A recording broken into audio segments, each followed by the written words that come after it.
Kellyanne Conway claims she doesn't use the term fake news, saying her beef with the media is incomplete coverage. I'm a person in the West Wing who's never actually uttered the words fake news, enemy of the people, opposition party. Conway, a White House senior advisor, said Wednesday during a discussion at Fortune magazine's Most Powerful Women Summit in Washington. I don't speak that way, Conway said, responding to a question from Fortune's Patty Sellers about whether President Trump's tweeting has added to division and rancor across the country.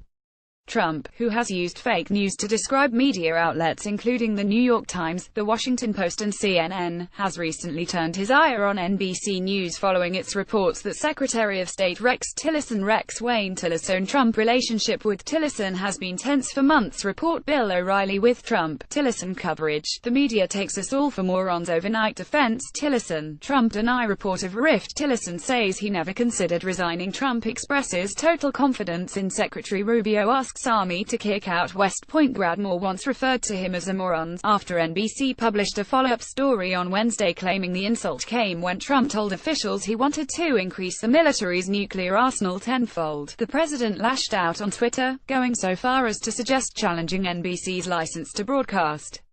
With all of the fake news coming out of NBC and the networks, at what point is it appropriate to challenge their license? Bad for country. Donald J. Trump at Real Donald Trump, October 11, 2017. I think we need a full and free press in our nation. Of course, Conway said, but with that freedom comes responsibility, she said. So my grievance is never about fake news.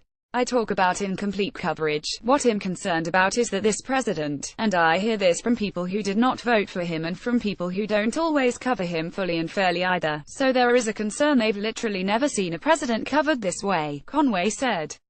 When pressed on whether SHES ever used the term fake news, a phrase made famous by Trump on the campaign trail to rail against media coverage, Conway repeated, I don't speak that way. Conway has, however, classified at least a few stories as fake news, writing on Twitter last year and in March, Fake News Alert, why so many people don't trust what they read. Headlines don't match story. Never made Nexus. https://t.co4 Isaiah Hicker, Kellyanne Conway at Kellyanne Polls, March 13, 2017. After a day of fake news, the facts. Challenging the boss in public for Kellyanne Conway. It's part of the job. https://t.co9jkqc, Kellyanne Conway at Kellyanne Polls, November 29, 2016.